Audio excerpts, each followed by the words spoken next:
Gracias, Sergio. Bueno, pues pasamos a la ronda de preguntas. Muy bien, bueno, pues despedimos a Antoni.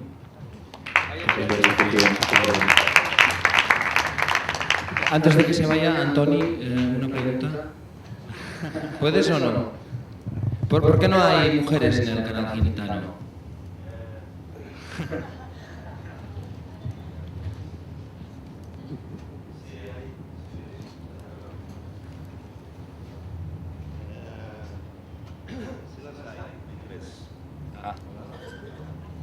Hola. Sí, sí las hay, hay 3 y como te decía el canal está todavía muy incipiente, todavía nos quedan teléfonos por entregar y por entregar quiere decir que falta gente que se apunte. Pero básicamente es por un problema del entorno gitano. Cuando yo tuve la primera reunión con los patriarcas, un poco para pactar este proyecto, dado la edad de los participantes, resulta que en el entorno gitano de la ciudad de Lleida, cuando las chicas tienen la primera menstruación, las separan de los chicos. Entonces era imposible reunirlos juntos. He conseguido hacer una reunión en la que están todos juntos, naturalmente con la presencia de algunos padres, es algo que no se puede dar. Pero a partir de las primeras experiencias de publicación, parece ser que sí, o sea, hay un interés por parte de la comunidad de que vengan más chicas. Entonces, estamos ya a la espera con esos teléfonos de reserva. Pero básicamente por eso hay esa diferencia de... No, está bien que lo cuentes, ¿no? Porque claro, queda como algo... Impresiona, ¿no? Cuando ves en la exposición las fotos de los chicos y luego en la inauguración había mogollón de chicas y no ves ninguna con teléfono móvil, ¿no? Sí. No, hay 3 y van a haber más. Lo que pasa es que es complicado. Bueno, hasta luego,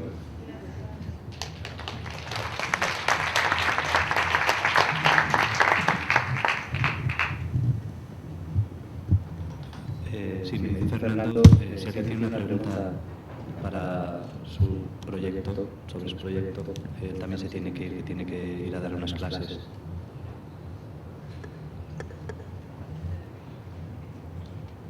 No, yo no veo, no sé si alguien al fondo. Ah, aquí. En la primera fila. Hola, ¿funciona?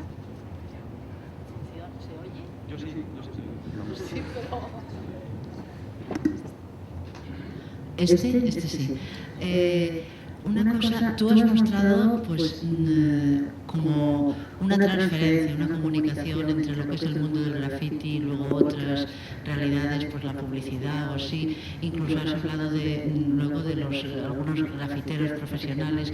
Y yo también lo que he visto es que ha habido también como una evolución de algunos grafiteros que ellos mismos han aprovechado su obra para luego pues comercializarla, pasar de esa especie de mundo de subcultura al mundo, al oficial. Por ejemplo, en Barcelona hay un logotipo que aquel del chupete, no sé si lo conocéis, sí, el chupete negro, pues que de allí ha salido toda la industria. Ya hay camisetas, bueno, yo lo he visto en muchos sitios, o sea, que entonces es un poco, parece que todo aquello que se quería combatir, que es la cultura normal, todo, pues al final acaba reabsorbiendo a la idea inicial. Bueno, ahí se esbozan varios puntos de tratar. En primer lugar estaría ese proceso que ciertos veteranos del graffiti han ido teniendo de acercamiento hacia la cultura oficial. En primer lugar, bueno, buscando una calidad económica a su actividad, que netamente es depender del dinero. Incluso se pillan por pagar multas, ¿no? Entonces, hay un interés ya cuando tienes intentada de ganar dinero. Y si puede ser a través de tu actividad, mucho mejor. Entonces, la rentabilidad a través de un producto subsidiario a tu graffiti, digamos, es legítima. Dentro, digamos, también de las pautas éticas de esa subcultura.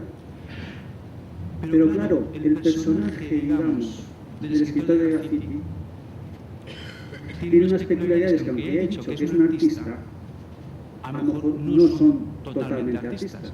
En ese sentido, el escritor de graffiti combina dos tipos de conducta.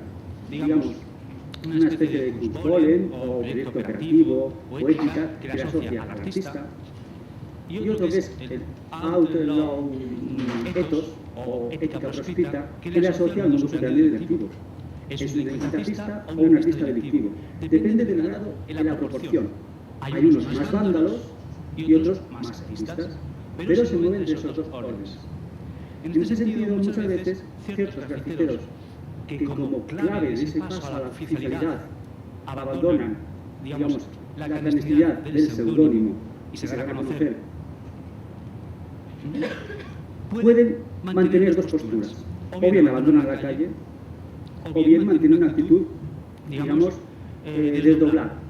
Mantienen una actividad que les realiza porque va asociada a cierto tipo de emociones y sensaciones que no la puedes tener a la hora de producir cierta actividad pictórica o gráfica en un taller, pero que resulta, pero mantienen también esa actividad, digamos, profesional, gráfica, artística, porque es la rentabilidad económica, que con eso consiguen también financiar su actividad. Vale, está bien, quizás no se dedica al terrorismo, no tiene ningún problema este chico. Y luego, otra cuestión, pero se me ha ido.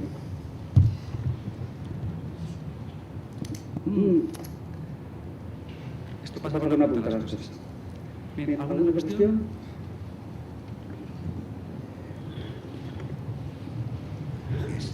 Bueno, yo he llegado tarde, pero o sea que seguro que se han dicho cosas. Me resulta interesante en el tema este de los grafiteros, la relación que se produce entre un individuo que es un pseudo delincuente, dual, ¿no? Y la sociedad. Entonces, la cuestión es si hay también una comunión entre ellos, es decir, si entre ellos se comunican, si hay clanes de grafiteros que establecen relaciones también internas. Sí, también existen, ya he comentado la constitución de redes de comunicación e intercambio. Se parte, digamos, la subcultura del graffiti, en principio parte del individuo. Después aparece, digamos, en los 70 la figura, digamos, de los grupos escritores de graffiti. Y hay un primer atisbo de organización primaria, ¿no? Ya nos metemos aquí en el lenguaje de los organismos y todo esto de los sistemas, ¿no? Tan acoplado a esta visión politista que tenemos de la cultura de la comunicación, etc., ¿no? Luego esos grupos también entran en relación, bien por competencia o bien por colaboración. Y luego a partir de ahí se desarrolla con la expansión del fenómeno una serie de trama de intercambios. Pero claro, el conocimiento suele ser de esa figura clandestina. O sea, tú conoces al escritor tal o al escritor cual, pero no sabes cuál es su identidad real. Tú valoras su identidad como escritor de graffiti. Eso es lo que tiene peso a la hora de alcanzar ciertos objetivos, digamos, encarnados en la fama y el respeto dentro de esta subcultura. Luego, ya he recordado lo que te iba a comentar, a veces pensamos que subcultura es igual a contracultura. Hay ciertos grupos subculturales que no ofrecen un ataque al sistema con una alternativa. O sea, no constituyen un movimiento social o movimiento político. A lo mejor digamos, ciertos individuos lo tienen, pero quizá el proceso que hoy tiene el movimiento graffiti sea igual de convertirse en un auténtico movimiento por esa toma de partido de un compromiso social y político, digamos, a una mayor escala. Pero en principio no hay una contradicción, digamos, anticapitalista que impida esa rentabilización económica. E incluso si hubiese un ataque contra el sistema económico, de cierta manera, ellos plantearían la solución a esa contradicción en que, igual que ellos nos vampirizan nuestra creatividad, nosotros vamos a sacar un poco de tajada. Y aparte, nuestro mercado también va enfocado a cierto sector juvenil que, de cierta manera, se vincula a nosotros, o bien, si no son de nuestra subcultura, nos contribuyen hacia nosotros, ¿no? Aquí hay diferentes estrategias también psicológicas de cada individuo, también de articular su propia tranquilidad ética, ¿no? Bien. Venga, una más, si queréis.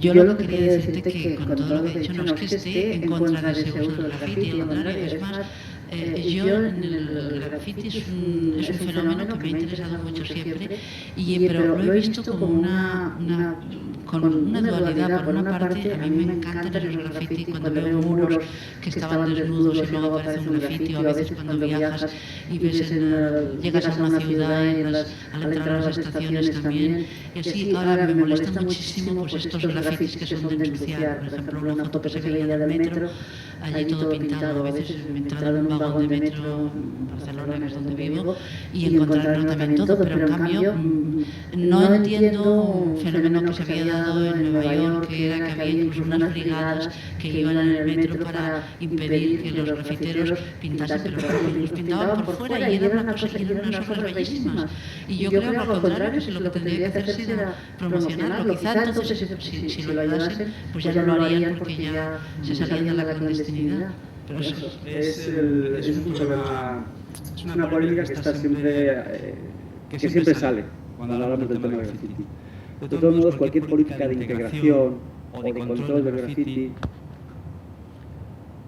no prospera. Puede, si acaso, en ciertas estrategias de integración, aminorar los efectos negativos del graffiti. Pero el graffiti existe porque existe esa regulación, oficialidad de la comunicación. Mientras existan normas de la escritura, normas de la representación gráfica, existirá el graffiti como alternativa a esa mediación de la comunicación. Y por otra parte, hay que tener cuidado al generalizar. Igual el graffiti hay muchos personajes. Y sobre todo, me gustaría antes de irme distinguir entre el escritor de graffiti que se ha formado en la cultura de calle y con su progreso igual alcanza toca y penetra, igual acaba desarrollándose por allí en el ecosistema artístico, bien a través de los cauces formativos oficiales del artista oficial, del artista que se considera artista en nuestra cultura. Y luego otro tipo de personaje, la palabra personaje no quiero decir que sea peyorativa, sino otro personaje, que es el artista profesional o el artista reconocido como tal, oficial, que busca en el graffiti un medio alternativo de expresión y lo utiliza para expresar su arte, digamos, igual como un sentido democratizador de la comunicación, eludir el objeto artístico como mercancía, etc. Y utiliza el graffiti para hacer sus plantillas o sus operaciones, ¿no? En ese sentido, os mostré, por ejemplo, unas imágenes del colectivo Mujeres Creando de Bolivia, que precisamente es, digamos, un grupo artístico, pero utiliza el graffiti como medio de expresión. O, por ejemplo, también, también hay un dibujo así cuadriculado, como con líneas, que se llama La Llave, que es una escritora de graffiti, que igual también son personajes que se mueven a medio camino entre el artista y el escritor de graffiti, ¿no? En ese sentido, esa conexión entre estos dos actores, estos dos agentes, grupos de agentes, es lo que ha favorecido la nueva visión estilística, temática, iconográfica, conceptual del graffiti actual, rompiendo con cierta ortodoxia, cierto dogmatismo que se había fijado a la hora de reproducir la subcultura neoyorquina, que parecía eso, que había que hacer siempre lo mismo, si te salías de ahí ya no eres del grupo. Esas exclusiones por no compartir, digamos, los distintivos culturales o la identidad colectiva que se da a través de un agente personal común, ¿no? Bien, solamente esa puntualización. Gracias, Fernando. Nos despedimos de todos vosotros.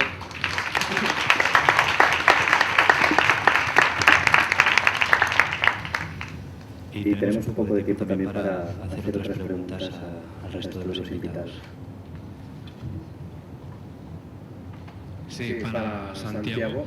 Yo quisiera preguntar si crees que la simbiosis como esa gran fuerza evolutiva que plantea Margulis, si crees que se puede modelar. O sea, no solo el cruce de dos organismos a nivel genético que crean descendientes, sino dos organismos que se encuentran, que inician una relación, que se adaptan el uno al otro y que crean un nuevo organismo que es completamente diferente y que es algo realmente un paso más cualitativo.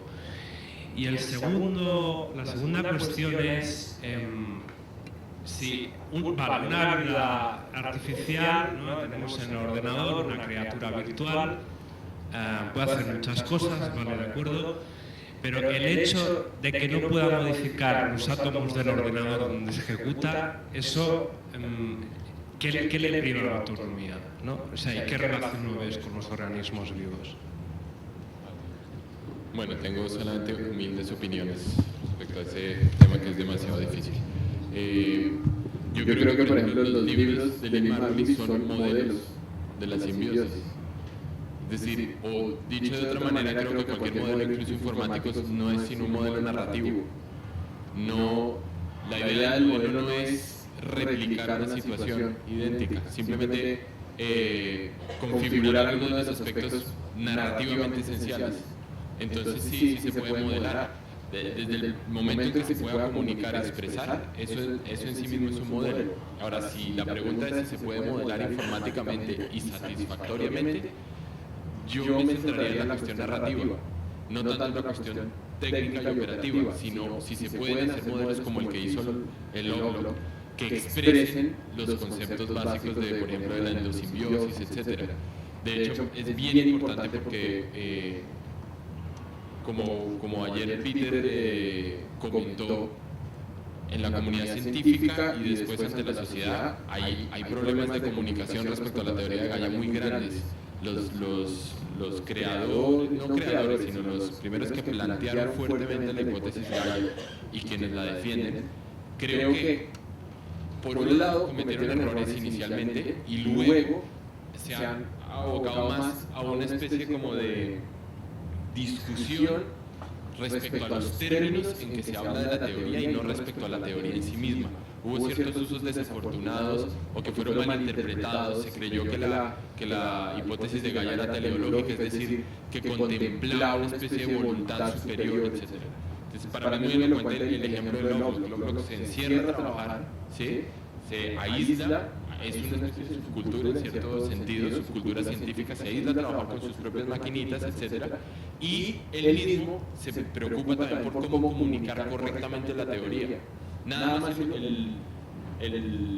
la decisión de bautizar Gaia a esa hipótesis generó una gran cantidad de problemas porque la asoció al mundo mitológico directamente. Entonces él construyó un pequeño modelo que es el de las margaritas blancas y negras, con el cual pudo por lo menos demostrar un aspecto parcial de la teoría de Gaia, que era que es plausible decir que hay autorregulación sin necesidad de involucrar una especie de mentalidad superior, es decir, que se justifica lingüísticamente. En el fondo, todo es un problema lingüístico, es un problema de si ciertos usos del lenguaje se justifican científicamente o no para interpretar, para modelar. Entonces, finalmente creo que todo modelo es simplemente narración. Si tiene la capacidad de expresar una idea, entonces de alguna manera contiene las esencias de la idea. No es un problema técnico.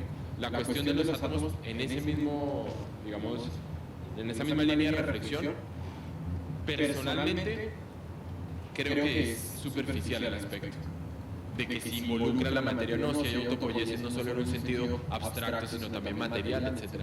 Para mí lo que es interesante es lo que pasa a nivel narrativo, porque eso es lo que tiene consecuencias culturales y finalmente las consecuencias culturales sí que modifican la materia, los átomos, el planeta, etc. Creo que eso es lo que pienso.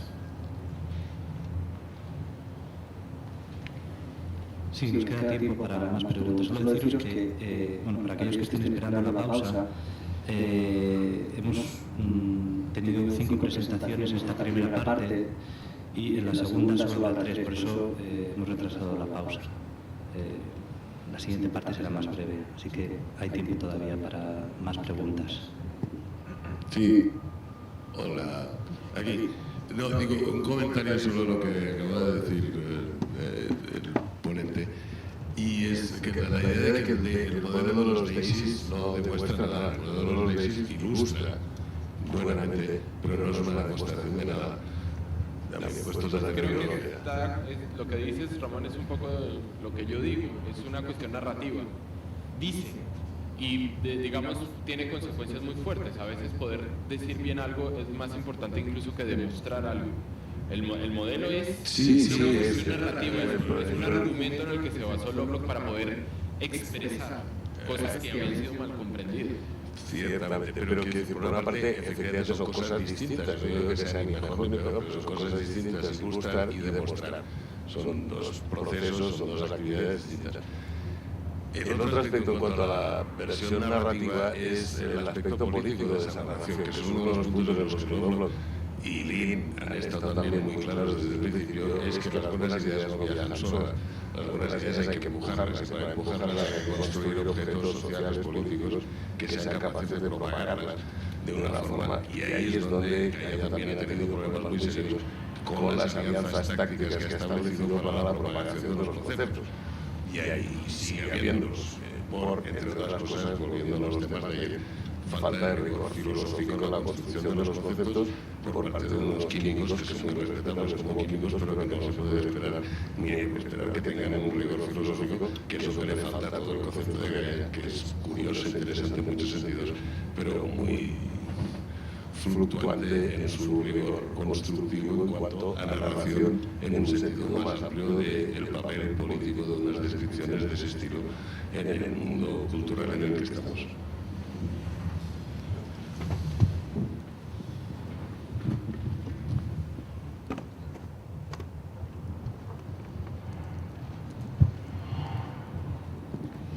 Yo quiero para Santiago también un par de comentarios. Por una parte, el de los problemas que tuvo Lovelock cuando se acusaba pues, de teológica la teoría de Gaia, y entonces él incluso intentó cambiarle el nombre hacia 1995 o así.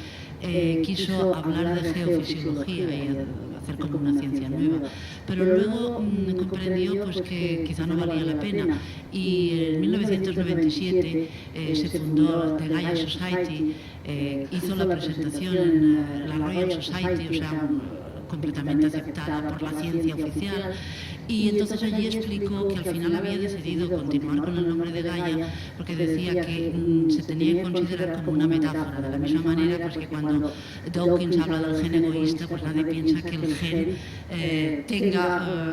se comporte así pensando de una manera egoísta. Y así quedó. Y luego, por otra parte, también me ha interesado mucho todo lo que has mostrado tú de las... Eras tú el que ha mostrado aquello que eran las palabras que luego cuando chocaban, que eran como bacterias, las llamabas, que cuando chocaban interferían. Y yo he pensado en algo, en un modelo que quizá, o sea, que este modelo quizá podía ampliarse con un fenómeno que se da principalmente en el mundo bacteriano, que se llama percepción de quórum, que es cuando... Este ha sido descrito, bueno, es un fenómeno que ha existido siempre, pero que se le ha dado un nombre cuando se ha conocido. O sea, las bacterias se comunican unas con otras enviando señales químicas, como hacen otras células. Y entonces el principio de muchas infecciones está en la formación de películas, se llaman biopelículas o biofilms. Es lo mismo que ocurre con el desarrollo de la placa bacteriana, o incluso con la fosforescencia de algunos peces, que está porque tienen unas bacterias fosforescentes, pero para como una especie de ahorro de energía, o sea, de no hacer esfuerzos inútiles, estas bacterias no se asocian hasta que no perciben que en el entorno hay un número suficiente de bacterias.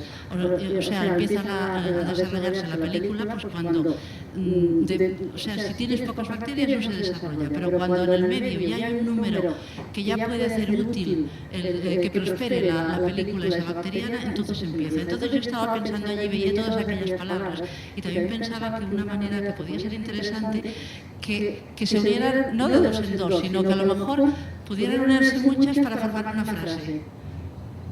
Sí, claro, el modelo como está planteado es binario. Yui, que acaba de hacer una pregunta, me acaba de mostrar un modelo, creo que es exactamente lo que tú acabas de contar. Sí. No opera con palabras ni con código, pero se parece, y es verdad que los modelos, si tenemos dos modelos, se puede hacer una especie de endosimbiosis con ellos y generar un tercer modelo más complejo.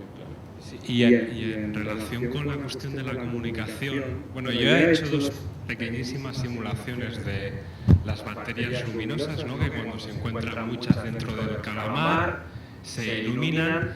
Entonces es la cuestión de que eso no es simplemente que se envían solo una señal, sino que hay un lenguaje, porque si no hubiera un lenguaje, podría aparecer una bacteria tramposa que no se iluminara, pero que se beneficiara un poco de estar en esa comunidad, ¿no? Entonces, las bacterias, cuando detectan trampas o ataques externos, tienen la capacidad de cambiar sus propios genes y, por tanto, cambiar los lenguajes. Y si, por ejemplo, segregaban una sustancia para comunicarse, cambian y pueden segregar otras sustancias o simplemente adaptarse ante ataques de antibióticos, etc., ¿no? Entonces, una cuestión interesante es que entonces quizás las bacterias ya no son como autómatas, sino que tienen la libertad de elección gracias a que tienen un lenguaje. No sé si... O sea, no sé cómo ves tú, porque un poco en las simulaciones que tú enseñabas, Santiago, chocaban esos 2 organismos, tenían una relación sexual, pero era una cosa muy por azar, ¿no? O sea, no había una percepción del uno con el otro y quizás no había tanto un lenguaje, sino como un simple encuentro más en plan autómata, ¿no? No sé cómo ves esa cosa. Muy sencillos y con una intención de trabajar más en lo narrativo, precisamente. Y quizás en la otra simulación de las palabras, ahí sí que cada bacteria buscaba otra en un sentido concreto, ¿no? Quiero esta bacteria y no quiero a la otra. Sí, algo que no comenté es que lo que hago es construyo una red gramatical y la equiparo a una red trófica, porque finalmente desde el punto de vista de grafos son equivalentes. Es un grafo cerrado, dirigido. Entonces, lo que hago es juntar esos 2 conceptos, que es la idea de poder juntar modelos.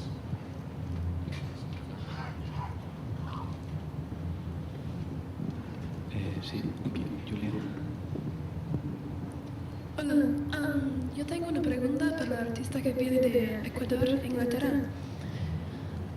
Pues me interesaba mucho tu proyecto, porque para mí, yo soy australiana, pero vivía mucho de mi vida en otros sitios también, como Malasia, Indonesia. Y para mí está muy interesante para ver cómo mujer puede ser un medio de comunicación entre 2 lugares, ¿no? Y para ver cómo son tus imaginaciones tratando de otro país, de donde vienes tú. Y tú puedes ver de las 2 perspectivas. Y para mí siempre me preguntaba cómo sería posible para representar esta situación que ocurre. Y yo creo que has hecho muy bien y me encanta, está muy lindo para mí.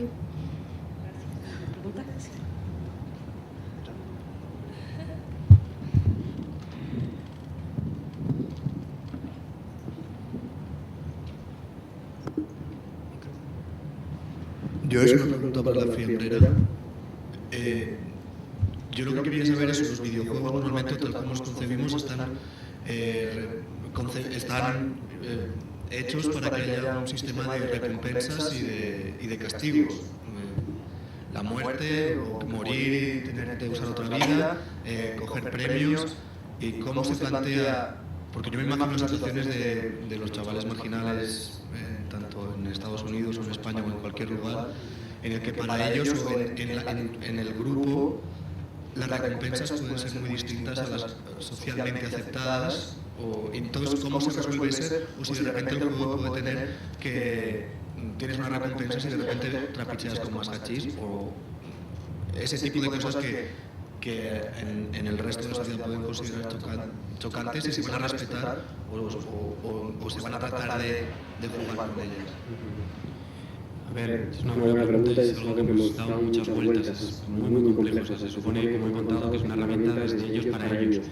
¿Qué nos cuentan ellos? Pues seguramente el chavalito inmigrante vacila y nos ha vacilado un montón con el tema de trapichear, con toda esta historia.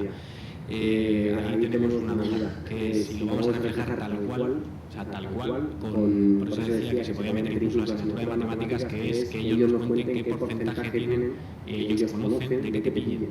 Entonces, y si te pillan que falta grave es, pues si trapicheas con 10 gramos, 20 gramos o lo que sea, ¿cuánto te puede pasar? Entonces, historia. La duda será versión A, un poco lo que comentaba, versión A, versión B, C, O sea, la versión B puede ser más suave, más radical o menos radical. Cada uno va a hacer su propia versión. En cuanto al tema de castigo, refuerzos, tal, van a reflejar la realidad. ¿Qué es lo que busca un migrante en España? Dinero y papeles. Quizás papeles lo primero y después dinero. Normalmente se van para mandar dinero a sus países de orígenes, ese va a ser el refuerzo. Lo hemos planteado quizás como con dos aspectos. O sea, va a haber uno que es puramente juego de rol, o sea, el chaval va a salir a la plaza a las 10, lo hemos ambientado a las 10, el chaval sale a las 10 y se encuentra en una plaza, en el que va a haber diferentes opciones, unos chavales jugando al fútbol, un locutorio, porque él se lleva el clásico papelito con los teléfonos de su primo y de su tal, y una obra, de la Olimpia o de cualquier cosa. En Madrid hay muchas obras. Elegirá, ahí empieza el juego de rol. ¿Dónde quieres ir? ¿Al partido de fútbol? Es decir, opta por una opción más legal, más o menos, o va directamente al tema de papeles, al trabajo, a llamar por teléfono a su primo para que le den una casa de acogida, etcétera, etcétera. Después, una vez que se mete en cualquiera de esos ámbitos, ahí, porque el videojuego inevitablemente tiene que tener un componente lúdico, entretenido, habrá un juego. En el fútbol, pues jugar al fútbol, hacemos un guiño que va a ser inmigrantes contra policía, y entonces habrá un juego ahí de guiños, de pues, si metes un gol, pues tienes el primer, lo que es la residencia provisional, o sea, los goles serán como los pasos legales. Por supuesto, cuando estás a punto de conseguir los papeles, cambian las normas y nunca consigues los papeles. Tampoco reflejando la realidad que de repente cambia la extranjería y donde antes si tenías un permiso de 3 estados ya conseguir los papeles, pues ahora han cambiado. Nunca va a ser posible conseguir los papeles, un poco reflejar una vez más la realidad. Si se pone a trabajar en la obra, pues va a ser una especie de Tetris, que le caigan cosas y le den en la cabeza, y entonces pues aparece el cabatazo y dice fuera de aquí, que tú no tienes contrato y me vas a meter. Es decir, va a haber juegos muy sencillitos, que va a ser casi como el Comecocos, de un coche escapándose de policías que le persiguen y va a tener que ir a diferentes puntos a dejar la droga, entonces si es muy ambicioso y lleva mucho y le pillan, pues refuerzo castigo, pues tiene más dinero, menos dinero. Ese va a ser un poco el mecanismo. La pregunta es difícil de responder. Incluso nos habíamos cuestionado si vamos a ser muy puristas. Una de las opciones que le pasa a un inmigrante es la prostitución. Cómo tocas el tema de la prostitución, delicadísimo ámbito, tema homosexualidad, tema prostitución infantil, etcétera, etcétera. Cómo lo reflejas sin entrar en territorios especialmente escabrosos. Eso van a jugar chavales con eso. Y es posible que incluso jueguen chavales que están en Marruecos y que jueguen y digan, pero pasa todo esto. Que no hay juguetes por la calle y que regalan el trabajo para todos. El código va a ser refuerzo clásico, papeles y dinero. Tú vas a conseguir papel y dinero desde el top manta hasta trapicheando, hasta trabajando por 4 pelas en la obra. Ese es un poco el mecanismo. Las versiones las va a dar la gente. O sea, puede que esta versión sea muy radical o menos radical, eso lo adaptará la gente. Puede que esta versión sea muy poco atractiva, en el sentido de refuerzo castigo, entonces pues que las versiones B sean mucho más divertidas, mucho más entretenidas. También va a haber otro componente que suele también estar en los juegos de rol, en algunos juegos de rol, que va a ser el componente de salud. O sea, si el chaval se mete en movidas o no consigue un sitio donde dormir, habrá una especie de baremo que es que se empieza a dosificar la salud, por lo tanto, a lo mejor, si eso hablando con el programador es posible, el muñeco a lo mejor empieza a andar más lento. Otra versión que pensamos es que se drogue. Es otra versión, tú puedes drogar y te lo puedes pasar muy bien y le mandar tanto dinero a casa, pues lo mandan menos. Si se droga, estamos hablando con el programador para que en vez de poner una especie de iconito de estás mal, estás drogado, estás ido, lo que sea, lo que vamos a intentar es que la pantalla se mueva, que no respondan los mandos, que se tropiece sin que pase nada, que se meta en broncas sin que pase nada, que se quede totalmente atocinado, que le viene la policía y normalmente se va corriendo y de repente el tigre le ataca y no se va. Y entonces eso es estar drogado. Si ya lo sabes, no te están contando nada nuevo, pero lo vas a reflejar en la pantalla, se va a ver borrosa, etcétera, etcétera. Esperemos que sea atractivo de jugar, eso es otra de las... O sea, tiene que ser atractivo de jugar, si no, no va a funcionar.